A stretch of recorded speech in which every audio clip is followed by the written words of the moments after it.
படத்தை இன்னைக்கு பொசிஷன் பண்ணி இவ்வளவு தூரம் கொண்டு வந்து இவ்வளவு பெரிய ஒரு வெளிச்சம் இந்த படத்துக்கு கிடைக்கிறதுக்கு காரணமே எஸ்கே ப்ரொடக்ஷன்ஸ் தான்.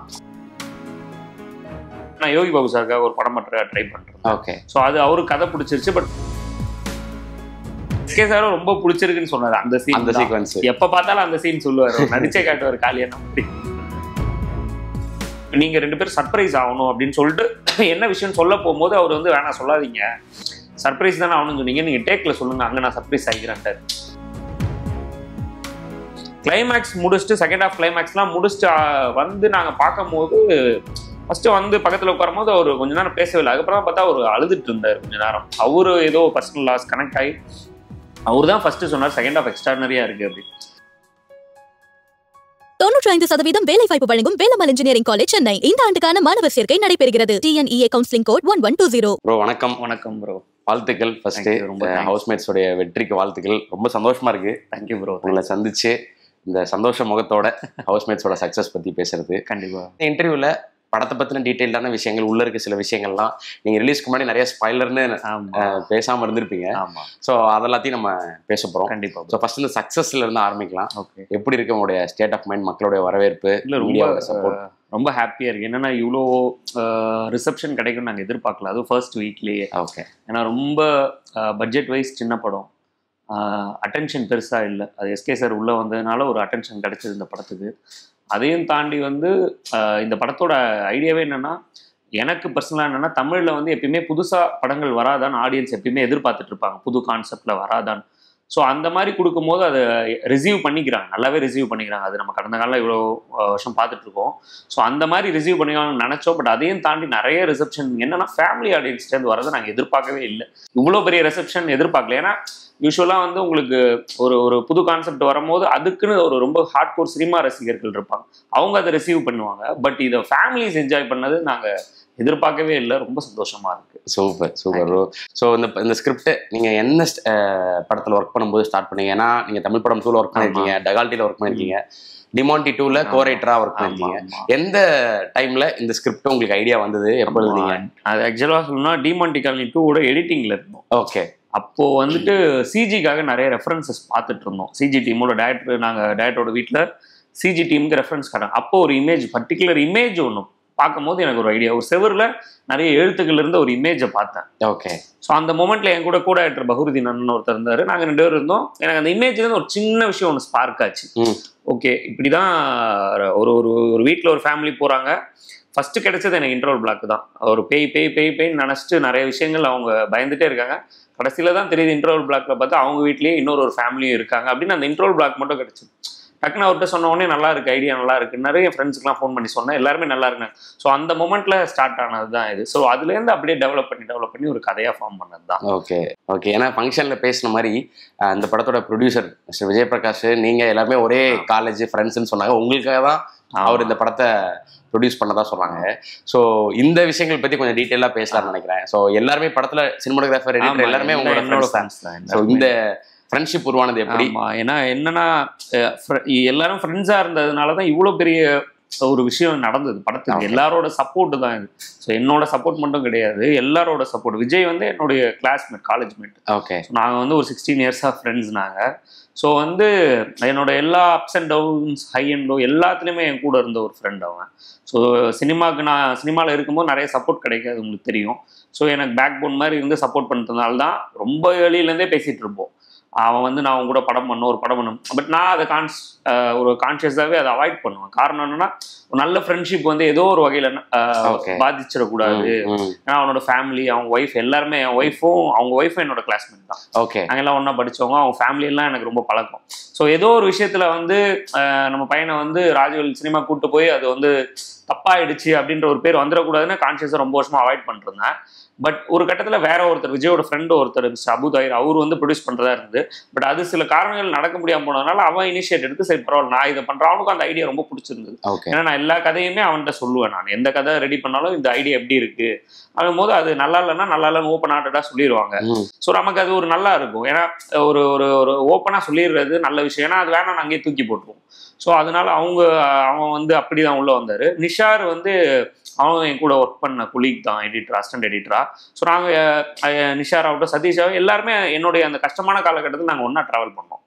ஸோ ஒன்னாவே டிராவல் பண்ணும்போது ஒரு கம்பெனியாக ஏறி இறங்குவோம். நானும் நிஷாருமே போயிட்டு ஒரு ப்ரொடக்ஷன் கம்பெனியாக போயிட்டு கதை சொல்கிறோம் அப்படின்னு சொல்லிட்டு அதுக்கு முன்னாடி நான் யோகி பாபு சாருக்காக ஒரு படம் பண்ணுற ட்ரை பண்ணுறேன். ஓகே. ஸோ அது அவருக்கு கதை பிடிச்சிருச்சு, பட் ப்ரொடக்ஷன் செட் ஆகல. அதுவும் இப்படி தான் ஒரு 20-30 கம்பெனி நானும் நிஷாரும் தான் ஒன்றா தான் ஏறி இறங்குவோம் கதை சொல்கிறோம். நாங்களா வாலண்டரியாக போய் இப்படி ஒரு கதை இருக்குது நீங்கள் கேட்குறீங்களான்னு சொல்லி அவங்க கிட்ட அப்பாயின்மெண்ட் வாங்கி கதை சொல்லுவோம். அது ஒரு ப்ராசஸ். ஸோ அந்த மாதிரி நம்மளோட பல நேரங்களில் ரோட்டில் நாங்கள் இங்கே SRM காலேஜ்கிட்ட உட்காந்துருப்போம். ரோட்டில் உட்காந்து என்ன பண்ண போகிறோம் நம்ம ஃபியூச்சரில், நம்ம எப்படி படம் பண்ணுறது, நம்மளால முடியுமா அப்படின்னு சொல்லிட்டு அந்த கட்டத்தில் இருந்ததுனால எல்லாருக்குமே அந்த ஒரு வெறி இருந்தது. எனக்கும் சரி, எடிட்டருக்கும் சரி, கேமராமேன் எல்லாருக்குமே நம்ம ஏதாவது ஒன்று ப்ரூவ் பண்ணணும், நல்லா ப்ரூவ் பண்ணணுன்றதுனால எல்லாருமே வந்து ரீப்ரொடக்ஷன் ஒரு அசிஸ்டன்ட் டைரக்டர் மாதிரி தான் ஒர்க் பண்ணாங்க. அது கேமராமேன் ஆகட்டும், எடிட்டர் ஆகட்டும், ப்ரொடியூசர் எல்லாருமே ஒரு அசிஸ்டன்ட் டைரக்டர் மாதிரி ஃப்ரம் டே 1லேருந்து இப்போ ஆஃப்டர் ரிலீஸ் வரைக்கும் கூடவே தான் இருக்காங்க. டெய்லி ஆஃபீஸ் வருவாங்க, டெய்லி உட்காந்து படத்துக்கு எல்லா ஒர்க்கும் இழுத்து போட்டு எல்லாரும் செய்வாங்க. ஸோ அப்படி தான் இது நடந்துச்சு. ஸோ அந்த ஃப்ரெண்ட்ஷிப் தான் இந்த படத்தோட ஒரு கோர் மாதிரி. இந்த படம் கரெக்டான ஒரு ப்ராடக்டாக வந்து சேர்றதுக்கு எல்லாரோட உழைப்புமே ரொம்ப முக்கியமான உழைப்பு. ஸோ காஸ்டிங்க்கு ஒர்க் பண்ணும்போது உங்களோட ப்ராசஸ் எப்படி இருந்தது? இவங்க ஏன்னா இது லிமிடெட் கேரக்டர்ஸ், பட் எல்லா கேரக்டர்ஸுமே லீடுன்ற மாதிரி தான் இருந்தது. ஸோ காஸ்டிங் பற்றி பேசலாம். ஆமாம், காஸ்டிங் வந்து ஸ்கிரிப்ட் எழுதும் போதே காளி வெங்கடன வினோதினி வந்து டிஃபால்ட்டா வந்துட்டாங்க. அது வந்து என் மைண்ட்ல எப்படி இருந்ததுன்னு தெரியல.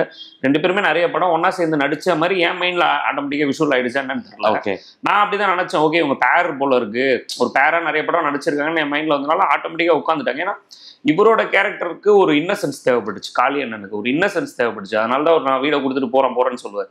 நம்ம வந்து ஒரு இன்னசென்ட்டா அடுத்தவங்களை ஹர்ட் பண்ணக்கூடாதுன்னு நினைக்கிற கேரக்டரா தேவைப்படும் போது அது பர்ஃபெக்டா ஃபிட் ஆனார். வினோதினி மேம் என்னன்னா இவர் கம்ப்ளீட் கான்ட்ராஸ்ட், அவங்க கொஞ்சம் லவுடரா தேவைப்பட்டாங்க. யூஸ்வலாக வந்து ஒரு ஹஸ்பண்ட் அண்ட் ஒய்ஃப் ஃபேமிலியில் ஒருத்தங்க லவுடராக இருக்கும்போது அது ஸோ அவங்க ஒரு லவுடரான ஒரு டாமினண்டான character, at the same time அவங்க எமோஷனலாகவும் இருக்கு. ஸோ அது வந்து கரெக்டாக ஃபிட்டின் ஆகிட்டாங்க.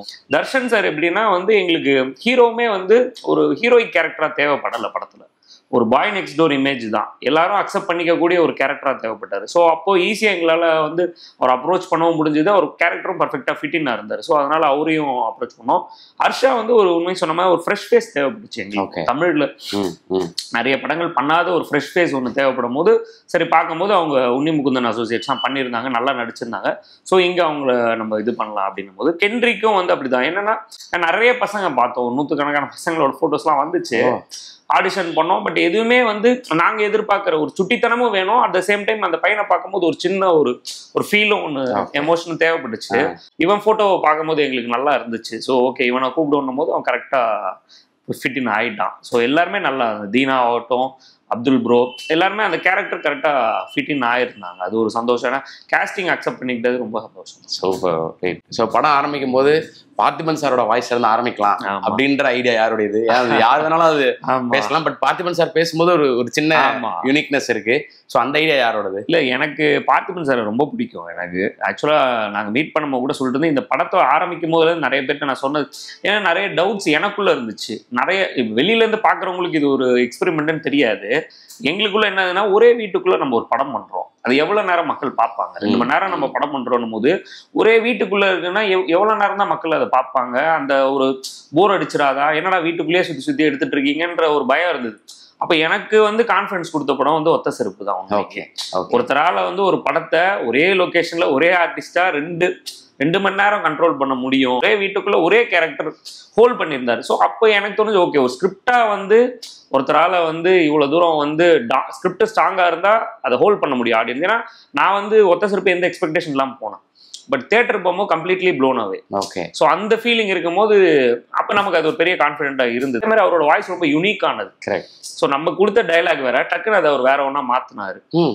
ஆமா, நம்ம ஒரு சிம்பிளான டைலாக் தான் கொடுத்தோம். இந்த இயற்கை ரொம்ப வினோதமானது, அது நினைச்சா 2 பேர் எவ்வளோ பக்கத்தில் இருக்கவங்களோ ஒரே நொடியில் பிரிச்சிடவும் முடியும், எவ்வளோ தூரத்தில் இருக்கவங்களோ ஒரே நொடியில் சேர்த்து வச்சிடோம்னா அவர் டக்குன்னு அதுலேருந்து மாற்றினார். ஒரு கண் அசைவில் அதை சேர்த்து வச்சிட முடியும். அந்த மாதிரி அவருக்கே உண்டான ஒரு ஹாசியத்தில் அவர் அழகாக பேசி கொடுத்தாரு. ரொம்ப நல்லா இருந்தது.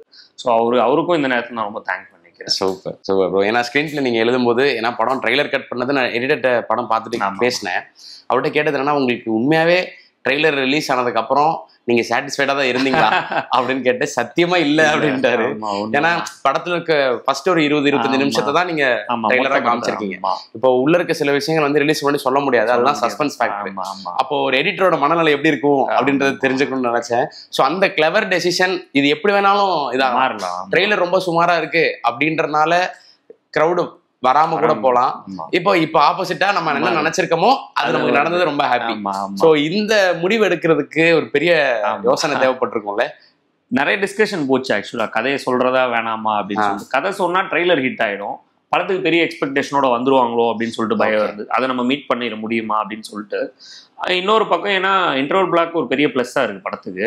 ஸோ அதுவே தெரிய வேண்டாம், ஸோ அதை மறைச்சு கொண்டு போகும்போது ஆடியன்ஸ் அதை தேட்டர்ல எக்ஸ்பீரியன்ஸ் பண்ணுவோம். ஏன்னா நாங்க எஸ்கே ப்ரொடக்ஷன்ஸ்ல சைன் பண்ணதுக்கப்புறம் ஒரு ப்ரிவியூ ஷோ ஒன்று போட்டோம், நம்ம அவங்க சைடு நம்ம சைடுன்னு சொல்லிட்டு ஒரு 80-90 பீப்புள் ஃபர்ஸ்ட் டைம் வந்து வெளி கிரௌடுக்கு ஃபர்ஸ்ட் நம்ம போட்டது அங்கே தான். ஒரு ரிசப்ஷன் எப்படி இருக்கு பார்ப்போம்னு சொல்லிட்டு எல்லாருமே இன்டர்வல் முடிஞ்சு எக்ஸ்ட்ராடினரின்னு சொல்லிட்டு வந்து சொன்னாங்க. ஸோ அதுவே எங்களுக்கு ஒரு பெரிய பூஸ்டர் இருந்தது. ஓகே, இன்டர்வல் வந்து ஒரு பெரிய ப்ளஸ் பாயிண்டா இருக்கு. ஸோ ஏதோ ஒரு வகையில் அது ரிவீல் ஆச்சுன்னா வந்து கண்டிப்பா அந்த ஒரு எக்ஸைட்மெண்ட் தியேட்டர்ல கிடைக்காது அப்படின்றதுனால நானும் எடிட்டரும் கான்சியஸா டிசைட் பண்ணோம் இது வேண்டாம் அப்படின்னு. அதே மாதிரி எஸ்கே ப்ரொடக்ஷன் கலை சார் ரொம்ப கான்சியஸா இருந்தார். நாங்கள் இன்னொரு ஆப்ஷன் இல்லை சார், இப்படி ஒரு ஆப்ஷன் வச்சிருக்கோம், கதையை லைட்டா ரிவீல் பண்றோம். அவர் வந்து கான்சியஸா இல்லை, முடியவே முடியாது, இது வேண்டாம், நம்ம வந்து இன்டர்வல் பாயிண்ட் தான் நம்மளோட one of the most selling point, so அதை நம்ம ரிவீல் பண்ணிட வேண்டாம், பரவாயில்ல அப்படின்னு சொல்லிட்டு. ஏன்னா ஆஃப்டர் ட்ரெய்லர் ரிலீஸ் நிறைய ட்ரோல்ஸ் வந்தது, என்ன 10-11 ஹாரர் படம் மாதிரி எடுத்திருக்கீங்கன்னு சொல்லிட்டு. அது எங்களுக்கு தெரியும், ஓகே அவங்க திட்டுறாங்க தெரியும், பட் கண்டிப்பா இல்லைன்னா அதை மாறும், இந்த பெர்செப்ஷன் மாறும் அப்படின்ட்டுன்னு. ஸோ கொஞ்சம் கொஞ்சமா மாறிட்டு இருக்கு, அது பாசிட்டிவ் ஆகும். ஸோ ஸ்கிரீன் பிளே எழுதும்போது அந்த ஷிஃப்ட் இருக்குல்ல, ஸோ ஒரு ஹாரர் எலமெண்ட்ல இருந்து அதுக்கு முன்னாடி நீங்க ப்ராப்பரா ஒரு டெம்ப்ளேட் ஹாரருக்கு என்னென்ன விஷயங்களோ அது அப்படியே அந்த 20 நிமிஷம் இருக்கும், அதுல இருந்து ஒரு ஷிஃப்ட் கிடைச்சி வேற ஒரு ஜோனுக்குள்ள போகுது.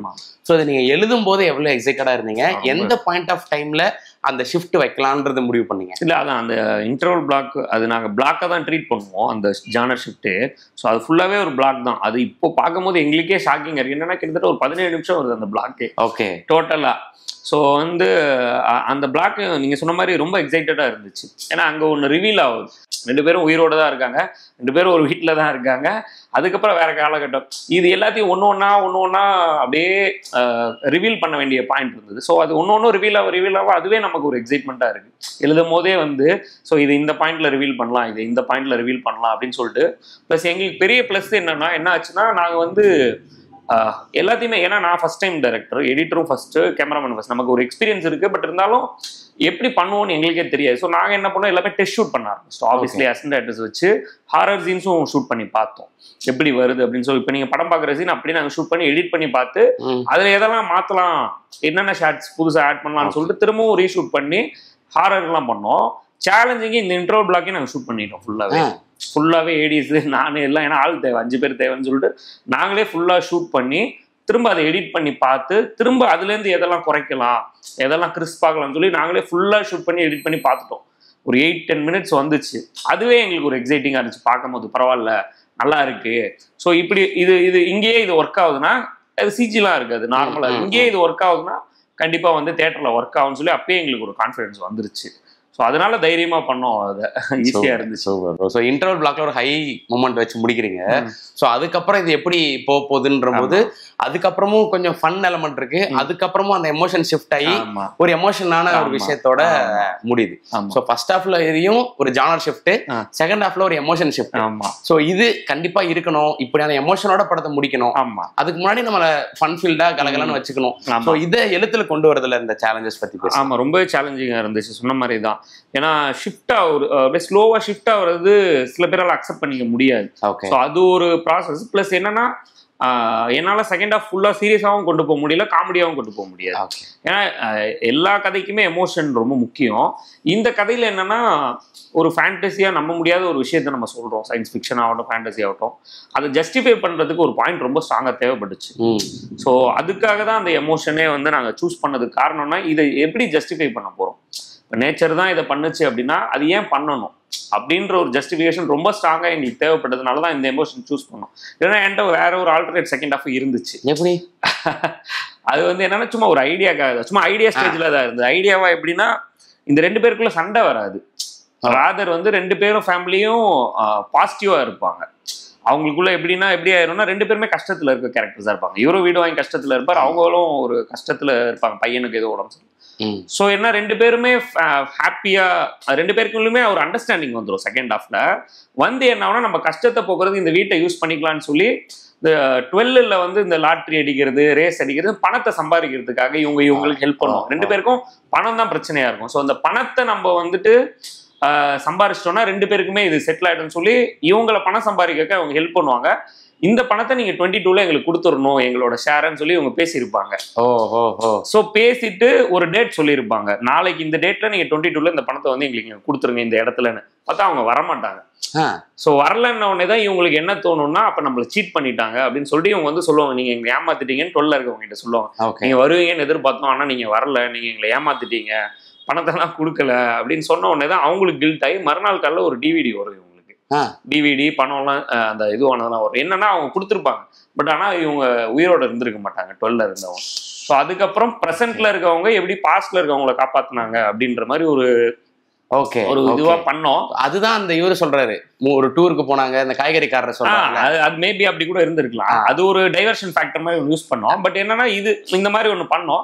பட் எமோஷனல் கொஞ்சம் கம்மியா, அந்த ஜஸ்டிபிகேஷன் எல்லாமே நல்லா இருக்கு, பட் பிளேவா இதுக்கான காரணிகள் கம்மியா இருக்க மாதிரி இருந்துச்சு. பட் இதுல வந்து அந்த காரணம் ரொம்ப ஸ்ட்ராங்கா இருந்தது.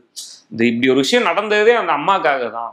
அந்த அம்மா வந்து ஒரு 10 வருஷமா கிரீவிங்ல இருக்காங்க. ஸோ அவங்களுக்கு அந்த அம்மா அப்பாவுக்கு அந்த பையனை ஏதோ ஒரு வகையில கான்டாக்ட் பண்ணாதான் அந்த அம்மா பிழைப்பாங்கன்றதுக்காக நேச்சர் இறங்கி வந்து இப்படி ஒரு விஷயத்த கிரியேட் பண்ணுச்சு. அது வந்து எல்லாருக்குமே அவங்களோட, நான் நிறைய பேர்கிட்ட சொன்னதே என்னன்னா, ஒரே ஒரு பையனோ ஒரு பொண்ணோ ஒரே ஒரு குழந்தை இருக்கவங்க அந்த குழந்தையை இழந்துட்டா அவங்க லைஃப் எவ்வளவு நரகமாயிடும்ன்றது நிறைய நான் கேள்விப்பட்டிருக்கேன். அதை தாண்டி வந்து நிறைய பேர் சூசைட் பண்றதெல்லாம் பாக்குறோம். நம்ம அவங்க ஒரே குழந்தைய இழந்துட்டு அவங்க ரொம்ப கஷ்டப்படுறத பாக்குறோம். ஸோ அப்படி இருக்கும்போது அவங்களுக்கு அவங்க லைஃப்ல என்ன ஒரு ஹோப் இருக்கு வாழ்றதுக்கு அதுக்கப்புறம். ஸோ அவங்களுக்குலாம் இப்படி ஒரு விஷயம் நடந்தா, அதே மாதிரி எல்லாருமே ஒரு லாஸ்ட்ல இருக்கவங்களுக்கு அவங்க மிஸ் பண்ண ஒரு பர்சனை திரும்ப மீட் பண்ண சான்ஸ் கிடைச்சா எப்படி இருக்கும். ஸோ இதை ஒரு ஐடியாவா வைக்கும் போது எல்லாருக்கும் எமோஷனலி கனெக்ட் ஆகும் இந்த படம். அப்படின்றதுனாலதான் இந்த ஒரு செகண்ட் ஹாஃப் சூஸ் பண்ணோம். சூப்பர். இந்த மின்சாரம் என் மீது பாயின்றதை வந்து ஃபர்ஸ்ட் பாட்டை யோசிச்சுட்டு சீனை வச்சிங்களா இல்ல சீனை யோசிச்சுட்டு பாட்டு? இல்ல சீன்லாம் எழுதி டிஸ்கஷன்ல நாங்க லாஸ்டா இனிஷியலா அந்த நான் எடிட்டர் கேமராமேன் 3 பேர் டிஸ்கஷன்ல இருக்கும்போது வந்த பாட்டு தான். ஏதாச்சும் ஒண்ணு தேவை இங்க.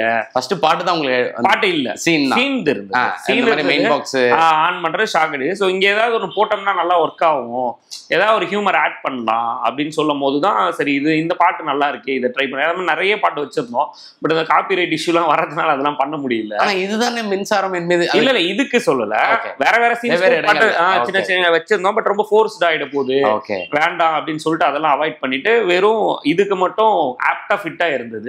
ஸோ இதை நம்ம வச்சுக்கலாம், ஒர்க் ஆகும் அப்படின்னும் போது கரெக்டா ஒர்க் ஆச்சு. ரிசப்ஷன் அந்த சீனுக்கு எதிர்பார்க்கவே இல்லை இவ்வளவு ரெஸ்பான்ஸ் வரும்னு.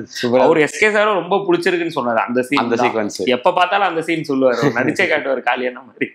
சூப்பர். அதுல அந்த காதல் தீயன்னு வரும்போது அது கட் பண்ணி ஜம்ப். ஆமா, இன்னொன்னு அவரு ரேடியோல தான் ஒரு நியூஸ் கேட்கறாரு, பாட்டு கேட்கறாருன்றது நீங்க ஆரம்பத்துல இருந்தே ரிஜிஸ்டர் பண்ணிட்டு வந்தோம். அவர் அந்த கடை தான் வச்சிருக்காரு, எலக்ட்ரானிக்ஸ் கடை வச்சிருக்காரு, ரிப்பேர் பண்றாரு, அதுக்கு முன்னாடி நியூஸ் கேட்டுட்டு இருப்பாரு. இந்த மாதிரியான விஷயங்கள் எல்லாமே இந்த ரேடியோவை ரெஜிஸ்டர் பண்ணிட்டே இருப்பீங்க. கரெக்டா அந்த ரேடியோல இருந்து ஒரு பாட்டு வரதும் வந்து ரொம்ப ஏன்னா நிறைய பேர் நானும் பார்த்திருக்கேன். கொஞ்சம் 40ஸ்ல இருக்கவங்களாம் நிறைய பேர் அந்த பாட்டு கேட்டுட்டே இருப்பாங்க ரேடியோஸ்ல. பழைய முன்னாடி எங்க மாமாலாம் பார்த்துருக்கேன்.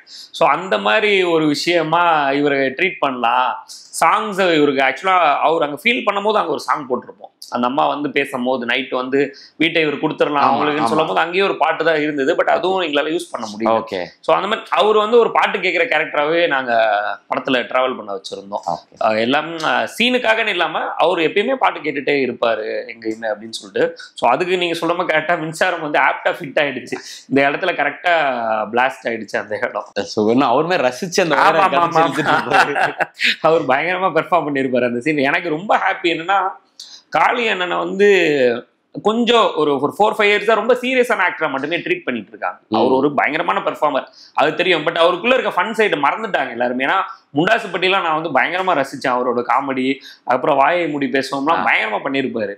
ஸோ அதை வந்து மிஸ் பண்ணிட்டாங்களோன்னு தோணுச்சு. ஸோ இந்த படத்துல வந்து கொஞ்சம் அவருக்கு அந்த காமெடியை ஸ்கோர் பண்றதுக்கு நல்ல ஸ்கோப் இருந்தது. ஸோ அதை வந்து எஸ்டாப்ளிஷ் ஆனது வந்து, ஏன்னா இப்போ அவர் காமெடியை ரசிச்சு அவரோட அந்த பழைய மறந்த டைமென்ஷனை திரும்ப ரீகெட்டில் பண்ணது ரொம்ப ஹாப்பியா இருந்தது. அதை அவர் பயங்கரமா என்ஜாய் பண்ணி பெர்ஃபார்ம் பண்ணாரு அந்த சீன்லாம். ஏன்னா நீங்க சொன்ன மாதிரி நிறைய படங்களை சமீபமா அவர் ரொம்ப சீரியஸா ஏஜ்டா ஆக்கிடுறாங்க. ஆக்சுவலா வந்து எல்லாரும் காளியண்ணனுக்கு ஏதோ 55-60 வயசு மாதிரி நினைச்சிடறாங்க. அவர் வந்து இன்னும் 40 ரீச் பண்ணல. நடிக்கிற கேரக்டர்ஸ் எல்லாமே ரொம்ப ஆப்டா ஃபிட் ஆயிடுறாரு. இந்த மெட்ராஸ் மேட்னி படத்துல எல்லாம் அந்த மொத்த கதையும் பேலன்ஸ் பண்றாரு. அந்த பக்குவம் பயங்கரமா கொண்டு வந்துட்டாரு. அவரோட பெர்ஃபார்மன்ஸ்ல பயங்கரமான ஒரு மெச்சூரிட்டி இருக்கு. இதுலயுமே ஒரு ஓல்டு கிட்ட போன அதுவுமே அது பார்த்தாலே நம்பிடுறாங்க. கரெக்ட். அதை வந்து ஒரு யாரோ ஒரு ஆர்டிஸ்ட் மேக்கப் போட்டு வந்திருக்காருலாம் இல்லாம அவர் ஒருத்தர் உண்மையா அப்படி ஒருத்தர் வாழ்றாருன்ற மாதிரி ஈவன் இன்டர்நெட் நாளை ரவிக்குமார் சாருமே பார்த்துட்டு இந்த மாதிரி ஒரு மனுஷன் எங்கேயோ வாழ்ந்துட்டு இருக்க மாதிரி எனக்கு ஒரு ஃபீல் கிடைக்குது அப்படின்னு சொல்லிட்டு அவ்வளவு பெரிய பாராட்ட கொடுத்துட்டு போனாரு காளியண்ணனுக்கு. ஸோ அப்படியே ஃபிட் ஆயிடுறாரு. ஸோ அது பயங்கரமான ஒரு விஷயம் தான். பட் இருந்தாலும் அவரோட அந்த ஃபன் சைட மறந்துட்டாங்க. அதை நம்ம எப்படியா ரீகெண்டில் பண்ணுவோம். இது நல்லா அமைஞ்சிருச்சு. ஏன்னா அந்த ஜானர் ஷிஃப்ட் ஆகி ஃபர்ஸ்ட் ஹாஃப்ல அந்த ஒரு காமெடி போர்ஷன்ஸையும் அவர் நல்லா பயங்கரமா அந்த சாமியார் அது இன்டர்வலுக்கு முன்னாடியும் சரி இன்டர்வலுக்கு அப்புறமும் சரி அவரால் நல்ல ஒரு ஃபன்னை ஒன்று இதுல கொண்டு வர முடிஞ்சுது. எமோஷன் அவர் ஆஸ் யூஷுவல் தூக்கி சாப்பிட்டுருவார். அதையுமே அழகா பண்ணியிருந்தாரு. ரொம்ப ஹாப்பி அவருக்கு. அதே மாதிரி நீங்க சொன்ன மாதிரி இந்த முன்னாடி இந்த கேரக்டர் பத்தி சும்மா ஒரு இன்னசென்ட் தேவைப்படுதுன்னு நீங்க சொன்னீங்க. ஸோ அந்த செவத்துல எழுதும்போது நம்ம பையன் எப்படி இருக்கான் அப்படின் போது ஒரு ரியாக்ஷன் சிரிச்சுட்டே கேட்பேன். நான் ரொம்ப அமேஸ் ஆன ஒரு இடம் என்னன்னா, ஒரு இடத்துல எங்கேயோ அந்த போர்ஷன் கிளைமேக்ஸ் போர்ஷன்ல இவங்க 12 ஷூட் பண்ணும் போது ஒரு இடத்துல நீங்க சர்ப்ரைஸ் ஆகணும்னு அப்படின்னு சொன்னேன். இந்த ஷாட் வந்து நீங்க ரெண்டு பேரும் சர்ப்ரைஸ் ஆகணும் அப்படின்னு சொல்லிட்டு என்ன விஷயம் சொல்ல போகும்போது அவர் வந்து வேணா சொல்லாதீங்க, சர்ப்ரைஸ் தானே ஆகணும்னு சொன்னீங்க, நீங்க டேக்ல சொல்லுங்க, அங்க நான் சர்ப்ரைஸ் ஆகிக்கிறேன்ட்டார். இதை வந்து நான் எதிர்பார்க்கவே இல்லை. என்ன இப்படி இதெல்லாம் நான் ஒரு ஆஸ் டைரக்டரா எனக்கு இது ஒரு லேர்னிங். கரெக்ட். அப்பதான் ஆர்கானிக்கா வரும்னு சொல்லிட்டு அவங்க 2 பேருமே அதை கேட்கவே இல்லை. நான் டேக்ல சொல்லும் போது அவங்க அதுக்கு ரியாக்ட் பண்ணாங்க. பயங்கர ஹாப்பியா இருந்துச்சு. ஸோ இதெல்லாம் வந்து எனக்கு ஒரு லேர்னிங். இதெல்லாம் படத்துல பயங்கரமா ரிஃப்ளெக்ட் ஆச்சு. நீங்க சொன்ன மாதிரி அந்த இடத்துல வந்துட்டு அவர் அவ்வளோ எமோஷனல் மூமெண்ட் அவங்க அம்மாவை பத்தி எல்லாம் பேசி முடிச்சாலும் அங்க வந்து அவர் ஒரு சிரிச்சுக்கிட்டே நம்ம பையன் எப்படி இருக்கான், அவன் வாழ்க்கை எப்படி இருக்கு அப்படின்னு அவர் கேட்கும் போது பயங்கரமான ஒரு ரியாக்ஷன். நிறைய இடத்துல 2 பேருமே சரி இவங்களும் சரி எக்ஸ்பிரஷன்ஸ் பின்னிட்டாங்க. நான் மறந்துட்டேன் உண்மைக்கு. எனக்கு ரொம்ப பிடிச்ச வசனம் நிறைய இருக்குதுல. இதுல குறிப்பா 2022 இவங்க தான் அப்படின்னு நம்பினதுக்கு அப்புறம் 2022 நம்ம சந்தோஷமா இருக்கோமா அப்படிங்கும்போது ஒரு மிடில் கிளாஸோட லைஃப் வந்து அந்த ஃபியூச்சர்ல நம்ம சந்தோஷமா இருப்போம் தான் இப்போ நம்ம உழைக்கிறோம்.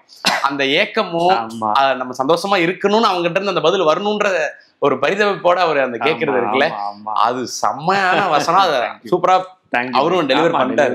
உண்மைதான். ஏன்னா எல்லாருக்குமே இருக்கிறது தான். நம்ம வந்து இன்னைக்கு நம்ம படுற கஷ்டத்தெல்லாம் தாங்கிக்கிறதே ஃபியூச்சர்ல நம்ம நல்லா இருக்கணும்ன்றதுக்காக தான் எல்லாருமே மிடில் கிளாஸ்ல எல்லாருமே கஷ்டப்படுறது. ஸோ அதை தான் அவர் ரிஃப்ளெக்ட் பண்ணியிருந்தாரு அந்த இடத்துல. சந்தோஷமா இருக்கமா.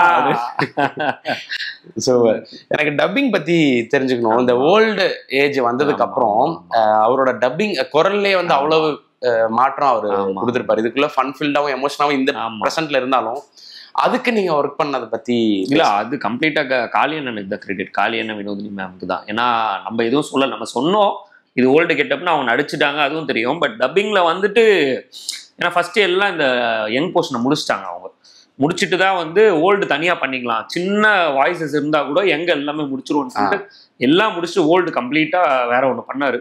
பயங்கரமான ஒரு சேஞ்ச் அவர். ஏன்னா ஃபர்ஸ்ட் பார்த்தது மியூசிக் டைரக்டர் தான் பார்த்தாருன்னு நினைக்கிறேன். எடிட்லாம் முடிச்சுட்டு அமைச்சோம். அவர் பார்த்துட்டு ஃபோன் பண்ணி ராஜா என்ன பயங்கரமா டப் பண்ணியிருக்காங்க, நான் உண்மைக்கு மிரண்டேன். 2 பேருமே டப்பிங் பயங்கரமா பின்னிட்டாங்க. ஏன்னா அதுதான் ஒரு சீசன்ட் ஆர்டிஸ்ட். நம்ம நடிக்கிறோம், நடிச்சதோட போறோம்னு இல்லாம அதை இன்னும் டப்பிங்ல அதை மெருகேற்ற முடியும் அப்படின்னு சொல்லிட்டு ஒரு கரகரப்பான குரல்ல பேசியிருப்பாரு. ரொம்ப புரோக்கனா பேசியிருப்பாரு. அந்த ஒரு எனர்ஜியே இருக்காது. அந்த வாய்ஸ்லயே நீங்க பாத்தீங்கன்னா அந்த எனர்ஜியே இருக்காது. நான் ரமேஷ் வந்திருக்கேன் அவ்வளவுதான் இருக்கும் அப்படின்ட்டு. ஸோ அது எல்லாமே அந்த கேரக்டர் பயங்கரமா எலிவேட் பண்ணுச்சு. ஸோ நம்ம வந்து அவங்க கிட்ட வந்து இதுக்கு நீங்க ப்ரிப்பேர் பண்ணிட்டு வாங்க, இதுக்கு எஃபர்ட் போடுங்க, அதெல்லாம் வேணாம், டேக்க போட்டா அவங்களே அது ஆட்டோமேட்டிக்கா வந்துடும். ஸோ அந்த அளவுக்கு அவங்களாம் 2 பேருமே வந்து பயங்கர சீசன்ட் ஆயிட்டாங்க. பயங்கர எக்ஸ்ட்ராடினரி 2 பேருமே.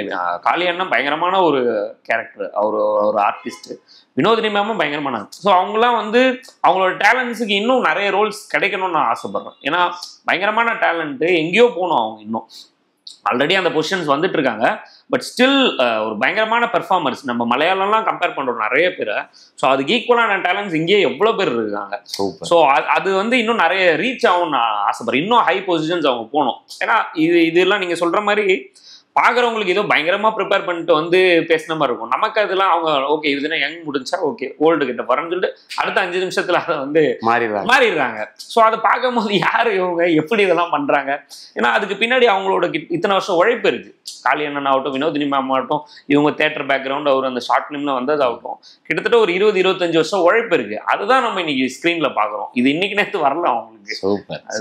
ஏன்னா ஃபங்க்ஷன்ல தர்ஷன் ப்ரோ சொன்ன மாதிரி இப்போ அவங்க 2 பேர் மாதிரியான சீசன்ட் ஆக்டரோட ஒர்க் பண்ணும்போது ஆஸ் அ எமர்ஜிங் ஹீரோவா வந்து இவர் நிறைய லேர்ன் பண்ணிக்கிட்டதா சொன்னாரு. ஸோ இந்த 2 பேரோட ஜோடியுமே வந்து ரொம்ப ஆப்டா இருந்தது. ரொம்ப ஃப்ரெஷ்ஷா அவங்க 2 பேருமே நல்லா. ஆக்சுவலா 2 பேருமே வந்து அந்த பிகினிங்லயே அந்த கெமிஸ்ட்ரி ஒர்க் அவுட் ஆக ஆரம்பிச்சிச்சு. எங்களுக்கு ஸ்க்ரீன்ல பார்க்கும் போதே ஒரு லவர்ஸ்க்கான ஃபீல் வந்து நேச்சுரலாவே அவங்க பெர்ஃபார்மன்ஸ்ல கொண்டு வந்துட்டாங்க. 2 பேருமே வந்து அந்த ஏன்னா அந்த கெமிஸ்ட்ரி ஒர்க் அவுட் ஆகலன்னா நமக்கு அது ஒரு டிஸ்டர்பிங்காவே இருக்கும். ரொம்ப ஃப்ரெஷ்ஷா இருந்தது. இவங்களும் அந்த காமெடி அழகாக பேலன்ஸ் பண்ணியிருந்தாங்க. ஏன்னா காமெடி பண்றது அவ்வளோ ஈஸி கிடையாது. அவ்வளோ நேரம் நீங்க ஹர்ஷா வந்து அவ்வளோ நேரம் அவங்க சீரியஸா ஒரு ஹாரர் படத்துக்கு உண்டான ஒரு பெர்ஃபார்மன்ஸ்லயே வருவாங்க. தர்ஷன் சாரும் ஒரு மாதிரி ஒரு டிப்ரெஸான ஸ்டேட்லயே வருவார். டக்குன்னு அந்த காமெடி ஷிஃப்ட் ஆகி அவங்க 2 பேருமே அந்த காமெடியை பேலன்ஸ் பண்ணி கொண்டு போனதும் சாதாரண விஷயம் இல்லை. அண்ட் ஈவன் செகண்ட் ஹாஃப்லயும் டில் கிளைமேக்ஸ் வரைக்கும் பயங்கரமான ஒரு பெர்ஃபார்மன்ஸை கொடுத்துருந்தாங்க. இப்போ ஒரு சக்திவேலன் பத்தி பேசணும். ஏன்னா கிரியேட்டிவ் ப்ரொடியூசர்ன்ற ஒரு டேக் வந்து சமீபமா தமிழ் சினிமா நிறைய பார்க்க முடியுது. குறிப்பா நல்ல படங்கள்ல அப்படி ஒரு டேக்ல யாரோ ஒருத்தரோட பேர் வந்துருக்கு. இப்ப குட் நைட்க்கு அப்புறம் அவர் பண்ண படம் இது. ஸோ இவரோட கான்ட்ரிபியூஷன்ன்றது இருந்து ஆரம்பிக்கலாம். எப்படி இது ஒர்க் ஆச்சு? ஆமா, ஆக்சுவலா சக்தி என்ன இல்லைன்னா இந்த படம் இவ்வளவு தூரம் படம் வந்திருக்குமானே தெரியாது, எங்க டேக் ஆஃப் ஆயிருக்குமானே தெரியாது. ஏன்னா நானும் விஜய் நாங்க டீமா சேர்ந்து ஃபர்ஸ்ட் நாங்க ஸ்டார்ட் பண்ணும் போது இது பெரிய புஷ்ஷுக்கு போல படம் வந்து ஸ்டார்ட்டே ஆகல. நிறைய அப்படியே தடங்கள் ஆகிட்டே இருந்தது. சக்தி என்ன எப்படின்னா எனக்கு மோகன் சொல்லிட்டு என்னோட ஃப்ரெண்ட், அவர் கொலிக்கு டிமாண்டியில் ஒர்க் பண்ணவர். ஸோ அவர் மூலியமா தான் பழக்கம் பண்ணார். அவருக்கும் அந்த ஸ்கிரிப்ட் அமிச்சேன், அவருக்கும் பிடிச்சிருந்து அவரும் அவர் சைடில் ப்ரொடியூசர்ஸ் ட்ரை பண்ணிருந்தார். அதுக்கப்புறம் தான் சரி ஓகே நம்மகிட்டையும் ப்ரொடியூசர் இருக்காங்க, அவரும் ட்ரை பண்ணுறாரு, சரி 2 பேரும் லிங்க் பண்ணணும்னு சொல்லி 2 பேரும் லிங்க் பண்ண உடனே மீட் பண்ண உடனே பாசிட்டிவாக எல்லாமே நடக்க ஆரம்பிச்சுது. டக்குன்னு ஆர்டிஸ்ட்டை உள்ளே கொண்டு வரதாகட்டும், எல்லா ஆர்டிஸ்டையும் அசம்பிள் பண்ணுறதாகட்டும், டக்குன்னு ப்ரீ ப்ரொடக்ஷன் முடிச்சு ஷூட்டிங் கூப்பிட்டு போகிறது, இந்த மாதிரி எல்லா ப்ராசஸும் க்ளீனாக முடிச்சு கொடுத்தாங்க.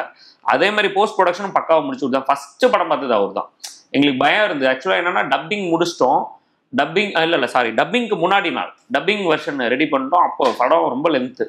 ஃபர்ஸ்ட் ஹாஃப் ஒரு 120 என்னவோ இருந்தது, செகண்ட் ஹாஃப் வந்து 145 இருந்தது, பெரிய லென்த்து. எனக்கு வந்து ஃபர்ஸ்ட் ஹாஃப் கூட ஒரு அளவு இருந்தது, செகண்ட் ஹாஃப் சுத்தமாக எனக்கு வந்து பயங்கர டவுட் ஆகிடுச்சு. இது ஒர்க் ஆகுமா எனக்கு புரியவே இல்லை, செகண்ட் ஹாஃப் என்ன பண்ண போகிறோம் எனக்கு புரியவே இல்லையே, இது செகண்ட் ஹாஃப் ஒர்க் ஆகாது போலன்னு சொல்லிட்டு போயிட்டேன். திடீர்னு அவர் வந்து நாளைக்கு டப்பிங் உடனே படம் பார்க்கலாமா, நான் இன்னைக்கு பார்க்குறேன்ட்டு வந்துட்டார் கிளம்பி. எனக்கு ஐயோ இவர் வேறு பார்க்குறேன்னு சொல்லிட்டு நான் கிளம்பி ஒரு வாக் போயிட்டு ஃபர்ஸ்ட் ஹாஃப் இன்டர்வல் முடிஞ்சு வந்து கேட்டேன். அமைதியாக தான் இருந்தார், எதுவும் சொல்ல, என்ன ரெஸ்பாண்ட் கேட்டேன், எதுவும் சொல்ல பசங்களும். சரி வந்துட்டேன். கிளைமேக்ஸ் முடிச்சுட்டு செகண்ட் ஹாஃப் கிளைமேக்ஸ்லாம் முடிச்சுட்டு வந்து நாங்கள் பார்க்கும் போது ஃபர்ஸ்ட்டு வந்து பக்கத்தில் உட்காரும் போது அவர் கொஞ்ச நேரம் பேசவே இல்லை. அதுக்கப்புறம் பார்த்தா அவர் அழுதுட்டு இருந்தார் கொஞ்ச நேரம். அவரு ஏதோ பர்சனல் லாஸ் கனெக்ட் ஆகி அவர் தான் ஃபர்ஸ்ட்டு சொன்னார் செகண்ட் ஹாஃப் எக்ஸ்ட்ரானரியாக இருக்குது அப்படி. என்னால் நம்பவே முடியல. ஏன்னா எனக்கு டவுட்டாக இருந்தது, எனக்கு எடிட்டருக்கு எல்லாருமே செகண்ட் ஹாஃப் டவுட்டாக இருந்துச்சு. ஸோ அவர் தான் ஃபஸ்ட்டு சொன்னார் ரொம்ப நல்லா இருக்குது படம், இந்த படம் கண்டிப்பாக பெரிய ஹிட் ஆகும், நீங்கள் வேணால் பாருங்கன்னு. அன்றைக்கி நைட்டே ரொம்ப பாசிட்டிவாக எனக்கு ஆகட்டும் ப்ரொடியூசருக்கு எல்லாரும் மெசேஜ் போட்டார். அங்கேருந்து படத்தை பொசிஷன் பண்ணி கொண்டு வந்து ஸோ அவரோட இனிஷியேஷனால தான் எஸ்கே சார் உள்ளே வந்து இப்படி ஒரு விஷயம் நடந்தது. ஸோ அவருக்கு பெரிய தேங்க் பண்ணோம். ஏன்னா நிறைய ப்ரூவன் டைரக்டர்ஸ்க்கு இங்கே வந்து ஒரு பிளாட்ஃபார்ம் இருக்குது, நியூ டைரக்டர்ஸுக்கு பிளாட்ஃபார்ம் கிடைக்கிறது ரொம்ப கஷ்டம். ஸோ அதை வந்து சக்தி என்ன மாதிரி நிறைய பேர் தான் வந்து ரொம்ப கம்மியான ஆட்கள் தான் வந்து அதை வந்து அந்த பிளாட்ஃபார்ம் செட் பண்ணி தராங்க. குட் நைட்க்கு ஆகட்டும், இந்த படத்துக்கு ஆகட்டும், அடுத்தும் அவங்க ஒரு ப்ராஜெக்ட் பண்ணுறாங்க. ஸோ அந்த மாதிரி நல்ல நல்ல படங்களுக்கு தேடி அவர் வந்து ஹெல்ப் பண்ணுவார், கேட்காமலே போய் அவர் ஹெல்ப் பண்ணுவார். ஸோ அவருக்கு பெரிய தேங்க்.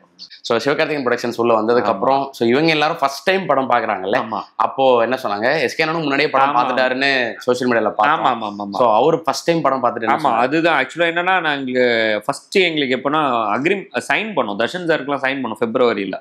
ஃபர்ஸ்ட் டே சைன் பண்ண அன்னைக்கு அவரை சாரை மீட் பண்ணோம். ஸோ அவரை மீட் பண்ணி விஷ் பண்ணும்போது அப்பயே ஒரு பயம் உள்ளே வந்துருச்சு. என்ன பண்ணுச்சு, ஐயோ இவர் எப்படியும் படம் பார்த்துருவாரு, ஒரு குவாலிட்டி இல்லையே அப்படின்னு அவர் நினச்சிடக்கூடாதுன்னு சொல்லிட்டு அன்னைக்கே போய் டீமோட டிஸ்கஸ் பண்ணோம். படம்லாம் முடிச்சுட்டு இந்த ப்ரிவியூஸ்லாம் போயிட்டு இருந்தது போது திடீர்னு ஒரு நாள் தர்ஷன் சார் தான் கால் பண்ணார். கால் பண்ணி இந்த மாதிரி நாளைக்கு சார் படம் பார்க்கணுன்றாரு, பண்ணலாம்னா ரெடியாக இருக்கு சார் பார்த்துலாம். ஸோ அதே மாதிரி வந்தார். படம் அவருக்கு ஐடியா மட்டும் தர்ஷன் சார் லைட்டாக சொல்லியிருந்திருக்காரு. ஸோ வந்து பார்த்தாரு, அவர் இன்டர்வல்லே பயங்கர ஹாப்பி ஆகிட்டாரு. ஸோ அவரு கலை சார் அவங்க டீம் எல்லாருமே வந்தாங்க. வந்துட்டு அதே மாதிரி செகண்ட் ஹாஃப் பார்த்து முடிச்சுட்டு அவர் பயங்கரமாக பாராட்டினார். நான் நம்பவே முடியல உண்மையாலுமே. அதே மாதிரி அவர்கிட்ட வந்து நான் உண்மையாவே ஒரு படத்தை ஒரே வாட்டியே இவ்வளவு டீட்டெயில் பார்ப்பாங்களா அப்படின்றது அவர்கிட்ட தான் நான் அட்மையர் பண்ணேன். சின்ன சின்ன விஷயங்கள், இந்த விஷயம் நல்லா இருக்கு, இது நல்லா இருக்கு, இந்த விஷயத்தை இப்படி பண்ணிருக்கீங்கன்னு சொல்லி ஒரே வாட்ச்லேயே அவ்வளோ இதுவாக பண்ணார். ரொம்ப ஹாப்பியாக போனார். மறுநாள் நைட் எனக்கு ஒரு 10 மணி இருக்கும் காலையில் எனக்கு கால் பண்ணார். ராஜவேல் இப்போதான் எஸ்கே சார் ஃபோன் பண்ணார். எனக்கு பேசி ஒரு 3-4 மாதம் இருக்கும்.